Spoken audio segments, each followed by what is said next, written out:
Just because someone is super does not mean they are smart. Welcome to Watch Mojo, and today we'll be counting down our picks for the top 10 dumbest decisions in Marvel. Think you know the Avengers? Click below to sign in with your Google or Facebook account and take the new trivia quiz on WatchMojo.com for your chance to win a prize from Culturefly. For this list, we're looking at the stupidest decisions made by Marvel's legendary heroes.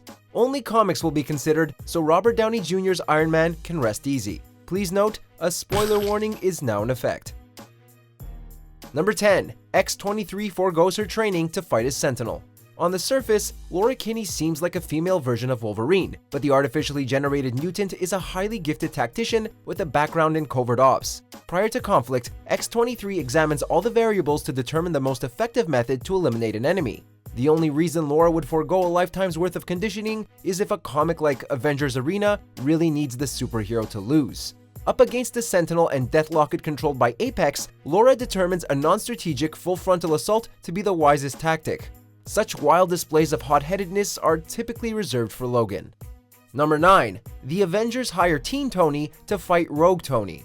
When it comes to objectionable storylines, Marvel's The Crossing stands out as an especially baffling example. Tony Stark is outed for being Kang's double agent, and also a murderer. Understandably shocked and angered by the hero's betrayal, the Avengers conjure up a logical and foolproof plan guaranteed to stop Stark. The superheroes travel back in time to bring back an adolescent version of Tony capable of countering the corrupted version. Unfortunately, Teen Tony proves to be a poor substitute for the real model and nearly dies at the hands of the older Iron Man. More importantly though, Teen Tony is really obnoxious and annoying. Number 8. Iron Man and Mr. Fantastic create a Thor clone. So many hero versus hero events could have been avoided if the two sides simply sat down to have a proper discussion. Instead, Civil War has Tony Stark and Reed Richards use strands of the missing in action Thor's hair to create a clone to fight Captain America's anti-registration team. Surprising absolutely nobody, the Asgardian's clone proves to be unstable, partakes in a bit of murder, and eventually becomes a supervillain named Ragnarok. To make matters infinitely worse, the Hank Pym who helped create Ragnarok was ultimately revealed to be an imposter who installed a failsafe to ensure nobody else could deactivate the cyborg. Number 7. Captain Marvel unquestionably believes Ulysses' premonitions. Nearly every key player in Civil War II acts like a rash if not downright villainous idiot.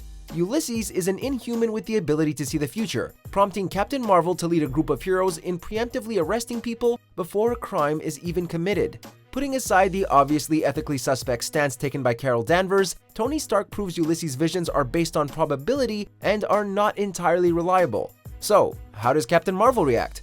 The experienced superhero doubles down and continues to enforce the law based solely on Ulysses' potentially wrong information. Civil War II coincides with the deaths of various superheroes. Number 6. Avengers and Xmen fight over Hope Summers. When news breaks that the Phoenix, a powerful cosmic entity capable of great devastation or creation, is returning to Earth to fuse with Hope Summers, the Avengers believe the safest bet is to destroy the godlike being, while the X-Men view the Phoenix as an opportunity to save mutant kind. Although the X-Men are far more experienced in dealing with the entity, Captain America and the Avengers ignore the mutants and forcibly try to apprehend the Phoenix. Even after the Phoenix helps to solve world hunger and pollution, the Avengers continue to refuse to budge on their kill first, ask questions later stance. Number 5. Thor teleports Asgardians to Earth. The god of thunder may be quite charismatic, but Thor leaves something to be desired as a leader. 2004's Ragnarok event ends with Asgard destroyed and a dead Thor. Luckily, the Avenger eventually recovers and successfully recreates Asgard on a stretch of land in Oklahoma. As a city is nothing without its citizens, Thor rescues countless Asgardians, including Loki, and repopulates the kingdom.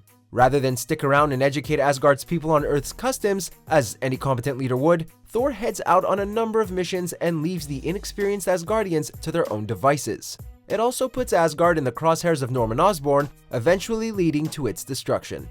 Number 4. No More Mutants. 2005's House of M's conclusion produced repercussions of which the X-Men fought for years to come.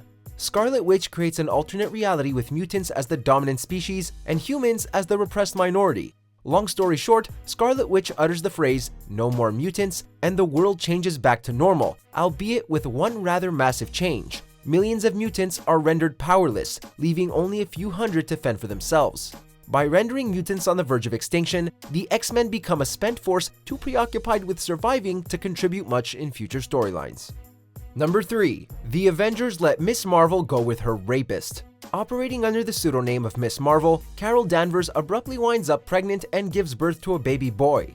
Even stranger, the toddler near instantly matures into an adult named Marcus. In order to escape from limbo, Marcus kidnapped, brainwashed, bedded, impregnated, and mind-wiped Miss Marvel before sending the hero back to Earth with a Marcus-shaped bun in the oven. When Marcus is forced to return to limbo, the still clearly influenced Carol decides to tag along. Crucially, none of the Avengers in attendance even attempt to stop Carol from going.